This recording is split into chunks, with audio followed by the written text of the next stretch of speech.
नमस्कार विद्यार्थी मित्रों, मैं हिंदी अध्यापक Paresh Patel alchemy school online class में आप सबका स्वागत है। कक्षा 9 हिंदी स्पर्श पद्य विभाग। काव्य है आदमीनामा।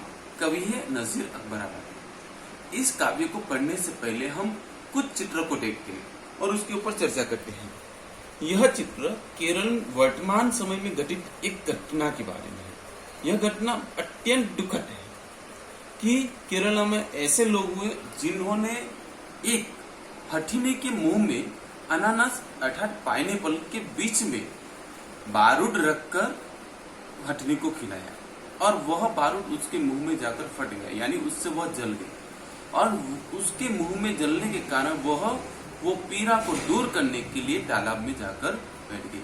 परंतु उस पीड़ा दूर नहीं हो पाई। 2 दिन तक वह बेचारी पीड़ा से अत्यंत पीड़ा को सहन करती रही और अंत में उसकी मृत्यु हुई। 2 दिन के बाद जब पता चला और डॉक्टर ने उसकी जांच की तो पता चला कि उसके पेट में यानी गर्भवती थी, अर्थात उसके पेट में एक बच्चा था। यह घटना अत्यंत दुखदायक है क्योंकि हमारे समाज में ऐसे लोग हैं जो बिना वजह भी जानवरों को परेशान करते हैं, अत्याचार करते हैं।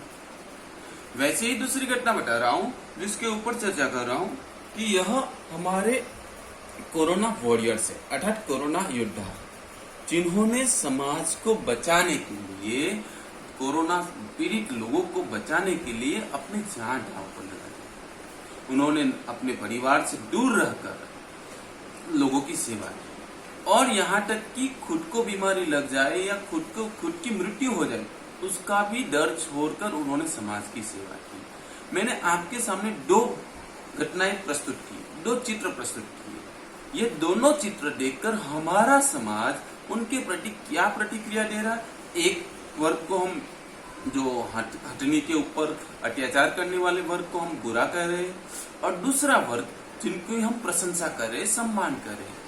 समाज में ऐसी प्रतिक्रिया देने वाले हम बुद्धिजीवी वर्ग हैं, यानी कि बुद्धिजीवी वर्ग ये 3 प्रकार के लोग हुए। मैं आपको बार बार बता रहा हूं कि मनुष्य यानी इंसान, व्यक्ति अलग अलग प्रकार के हैं। एक बुरा वर्ग है, एक सम्मानीय वर्ग है और तीसरा उनको देखकर प्रतिक्रिया देने वाला वर्ग। अर्थात व्यक्ति अपनी प्रवृत्ति के आधार पर, मनुष्य अपनी प्रवृत्तियों के आधार पर, कार्य के आधार पर, कर्म के आधार पर उसकी पहचान होती है। यह जो आदमीनामा काव्य है उसमें भी यही बात दर्शाई गई है कि व्यक्ति अपने कर्म के आधार पर, पद के आधार पर उसकी पहचान होती है। अर्थात मनुष्य के अलग अलग रूपों की इस काव्य में चर्चा की है। आइए देखते हैं। सबसे पहले कवि का जीवन परिचय। कवि का जीवन परिचय। नजीर अकबराबादी का जन्म सन 1735 में आगरा में हुआ था और उनकी मृत्यु 1830 में हुई। उन्होंने हिंदी, उर्दू, फारसी आदि भाषाओं की जानकारी थी। उनका काव्य इतना प्रशंसनीय रहा कि लोग उसे ठेले पर बेचने के लिए या सब्जी बेचने के लिए, तरकारियां बेचने के लिए भी उनके नज्म यानी पंक्तियों का प्रयोग करते थे और सौदा करते थे। वैसे ही ये एक मुसलमान कवि होने के बावजूद भी उनको हिंदू धर्म के रीति रिवाज, हिंदू धर्म के त्योहार प्रसंगों में बहुत दिलचस्पी थी। नजीर अकबराबादी ने लोगों को समझाया है, लेकिन एक मित्र की तरह समझाया। उन्होंने विद्वान या बुद्धिजीवी व्यक्ति की तरह लोगों को सलाह नहीं दी। उन्होंने मित्र बनकर मित्र की तरह सलाह दी ताकि लोग समझ सके। नजीर अकबराबादी की नज़्में यानी उनके काव्य इतने सुंदर हैं और वह भारत की एकता को यानी भारत को एकजुट करने के प्रयास कर रहे हैं। भारत जैसा देश अलग अलग धर्म, जाति, संप्रदायों से बना हुआ है और ऐसे देश को एकजुट करने का प्रयास नजीर अकबराबादी ने अपने काव्य के माध्यम से किया है। इस काव्य में नजीर अकबराबादी ने मनुष्य के विभिन्न रूपों की चर्चा की है।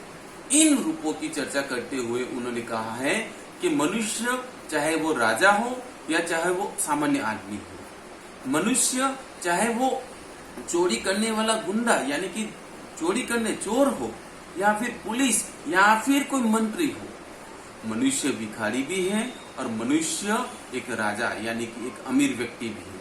यहाँ पर मनुष्य के विभिन्न रूप के माध्यम से कवि ने लोगों की चर्चा की है, उनके निंदा या ईर्ष्या नहीं की, उनकी तारीफ भी नहीं की, परंतु उसके माध्यम से लोगों का उनके कार्य की बात की है कि किस प्रकार आप अपने कार्य के माध्यम से, अपने प्रवृत्तियों के माध्यम से समाज में सम्मान प्राप्त कर सकते हो या अपमान प्राप्त कर सकते हो।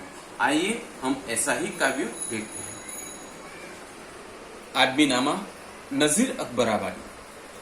पहला छंद। दुनिया में बादशाह है सो है वह भी आदमी, और मुफलिस ओ गधा है सो वह भी आदमी। जहरदार बेनवा है सो है वो भी आदमी। नियमत जो खा रहा है सो है वो भी आदमी। टुकड़े जो चबा रहा है सो है वो भी आदमी। अर्थात दुनिया में बादशाह और जो आम आदमी है, राजा और आम आदमी दोनों मनुष्य ही हैं। वो पद के आधार पर उनका स्थान, उनका रूप बनाया गया है। दूसरा शब्द है मुफलिस और गधा। मुफलिस अर्थात गरीब, दीन दरिद्र व्यक्ति। गधा का अर्थ होता है भिखारी अथवा फकीर व्यक्ति, यानी कि गरीब और दीन दरिद्र व्यक्ति और गरीब और भिखारी भी मनुष्य ही है। वो अपनी प्रवृत्ति के आधार पर उसकी पहचान हो गई है। वैसे ही आगे कहा है कि जरदार बेनवा। जरदार का मतलब होता है धनी व्यक्ति, अमीर व्यक्ति, और बेनवा का मतलब होता है जो कमजोर है। धनी व्यक्ति अपने पैसों के माध्यम से, धन के माध्यम से अपने आप को बहुत ही शक्तिशाली समझता है, और बेनवा मतलब निर्बल कमजोर व्यक्ति जो गरीब है और उसके पास कोई शक्ति नहीं है, धन नहीं है, अर्थात वो अपने आप को कमजोर समझता है। तो ऐसे ही दोनों व्यक्ति भी इंसान ही है, अपने पास की संपत्ति के आधार पर उसका पहचान होती है अपना। वैसे ही आगे कहा कि नियामत जो खा रहा है, नियमत मतलब जो स्वादिष्ट भोजन खा रहा है डेली, यानी कि हर रोज स्वादिष्ट भोजन खा रहा है वह भी आदमी है, और टुकड़े चबा रहा है यानी कि रूखा सूखा जो भी मिला वो खाने पर मजबूर है वह भी इंसान है। इस पहले छंद में कवि ने ये समझाया है कि मनुष्य क्या है और उसके अलग अलग रूप क्या है, उसकी प्रवृत्ति क्या है। कि मनुष्य राजा भी है, आम आदमी भी मनुष्य है, जो स्वादिष्ट भोजन करने वाला, गरीब, निर्बल, कमजोर या फिर भिखारी की बात करें या सूखी रोटी चबाने वाला इंसान ही है। इस प्रकार पहले छंद में उन्होंने मनुष्य के विभिन्न रूपों की प्रशंसा की है या उनकी चर्चा की है।